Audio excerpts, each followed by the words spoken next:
വിനീറുകൾ നമ്മൾ സാധാരണ ഉണ്ടാവുക ഓരോന്നും പീസുകളായിട്ടാണ് നമുക്ക് കിട്ടുക. ചെറിയ പീസുകളായിട്ടാണ് വിനീർ കിട്ടുക. അപ്പോൾ അതൊരു ഫുൾ ഷീറ്റായി എടുക്കണമെന്നുണ്ടെങ്കിൽ അത് സ്റ്റിച്ച് ചെയ്യുകയോ അല്ലെങ്കിൽ ഇങ്ങനെ ഇതുപോലെ കാണുന്നത് പോലെ ഒട്ടിച്ചെടുക്കുകയോ വേണം. ഇപ്പം ഇത് കണ്ടോ, ഇതൊരു പീസ് ഒട്ടിച്ചെടുത്തിരിക്കുന്നതാണ്. അതുപോലെ തന്നെ വേറൊരു പീസ് ഉണ്ട്, അത് സ്റ്റിച്ച് ചെയ്തിരിക്കുന്നതാണ്. ഇത് കാണുന്നത് പോലെ സ്റ്റിച്ച് ചെയ്തിരിക്കുന്നതാണ്. അപ്പോൾ ഇങ്ങനെ ചെറിയ പീസുകളെ നമ്മളെന്താണ് ചെയ്യുക, സ്റ്റിച്ച് ചെയ്തെടുക്കുക അല്ലെങ്കിൽ ഒട്ടിച്ചെടുത്തിട്ടാണ് വലിയ ഷീറ്റുകളാക്കുക. അപ്പോൾ ഇങ്ങനെ ഷീറ്റുകൾ ഒട്ടിച്ചെടുക്കുക അല്ലെങ്കിൽ സ്റ്റിച്ച് ചെയ്തെടുക്കുന്ന സമയത്ത് അതിനോരോ മാച്ച് ചെയ്യും. അത് ഈ വിനീർസുകൾ തമ്മിൽ മാച്ച് ചെയ്യും. അതതിൻ്റെ ഗ്രെയിൻസ് ഉണ്ടാവും. വിനീർ എന്ന് പറഞ്ഞാൽ അറിയാലോ, അതൊരു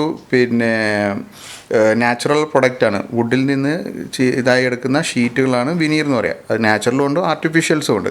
അപ്പോൾ അതിൽ നാച്ചുറലായാലും ആർട്ടിഫിഷ്യലായാലും അതിൽ ഗ്രെയിൻസ് ഉണ്ടാവും, വുഡൻ ഗ്രെയിൻസ് ഉണ്ടാവും. ആ വുഡൻ ഗ്രെയിൻസ് മാച്ച് ചെയ്തിട്ടാണ് നമ്മളെന്ത് ചെയ്യുക, ഇതിൽ വിനീർസ് ഒട്ടിക്കുക.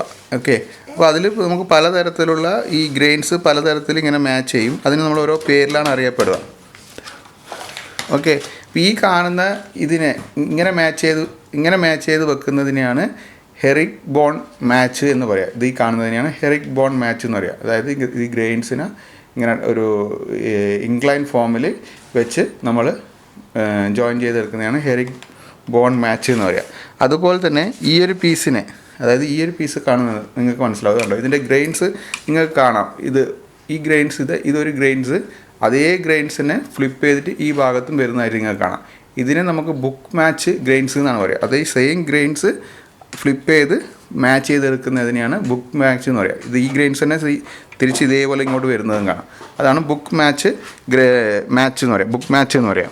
പിന്നെ ഇത് പറയുന്നത് റാൻഡം മാച്ചാണ്. അതായത് ഈ രണ്ട് ഗ്രെയിൻസും തമ്മിൽ ഒരു ബന്ധം ഉണ്ടാവില്ല. അതായത് ഇത് വേറേതായിരിക്കും, ഇത് വേറേതായിരിക്കും. രണ്ട് തരത്തിലുള്ള ഗ്രെയിൻസ്. ഇപ്പോൾ നിങ്ങൾക്ക് ഇവിടെ നോക്കിയാൽ കാണാം, ഇതിനെ നമുക്കിവിടെ ഇവിടെ കാണുന്നത് ഒരു വ്യത്യസ്തമായ ഗ്രെയിൻസാണ്. ഇവിടെ ഈ സൈഡിൽ കാണുന്നത്, പക്ഷേ ഇവിടെ കാണുന്നത് നേരെയായിട്ടുള്ള സ്ട്രെയിറ്റ് ആയിട്ടുള്ള ഗ്രെയിൻസാണ്. അപ്പോൾ രണ്ട് തരത്തിലുള്ള ഗ്രെയിൻസാണ്. ഇതിനെ റാൻഡം മാച്ച് എന്നാണ് പറയുക. പിന്നെ ഇതെന്ന് പറയുന്നത് ഫ്ലിപ്പ് മാച്ചാണ്. അതായത് ഇപ്പോൾ ഇവിടെ കാണുന്നില്ലേ നിങ്ങൾക്ക്, ഇവിടെ ഒരു ഗ്രൈൻസ്, നിങ്ങൾക്ക് ഈ ഗ്രൈൻസ് കാണുന്നുണ്ടാവും. ഈ ഗ്രൈൻസ് നമ്മൾ നേരെ ഫ്ലിപ്പ് ചെയ്ത് ഇങ്ങനെ ചെയ്ത സമയത്ത് അത് ബുക്ക് മാച്ചായി. പക്ഷേ ഈ മാച്ച് ഇതിനെ എടുത്തിട്ട് ഇവിടെ വെച്ചു, ഈ സെയിം ഗ്രെയിൻസ്, ഇവിടെയുള്ള ഗ്രെയിൻസ് ഈ ഭാഗത്താണ് വരിക. അതുപോലെ തന്നെ ഈ ഗ്രെയിൻസ് ഇവിടെ വരും. ഇതുപോലുള്ള വിനീർസിനെ നമ്മൾ എന്ത് ചെയ്യും, ഇതുപോലെ മാച്ച് ചെയ്ത് സ്റ്റിച്ച് ചെയ്തെടുത്തിട്ടാണ് ഒരു ഷീറ്റായി നമ്മളെന്ത് ചെയ്യുക, ഒട്ടിച്ചെടുക്കുക. മനസ്സിലായെന്ന് വിചാരിക്കുന്നു. അപ്പോൾ ഇതുപോലത്തുള്ള കൂടുതൽ ഇൻറ്റീരിയർ സംബന്ധമായിട്ടുള്ള വിവരങ്ങൾക്ക് ഈ പേജ് സബ്സ്ക്രൈബ് ചെയ്യുക.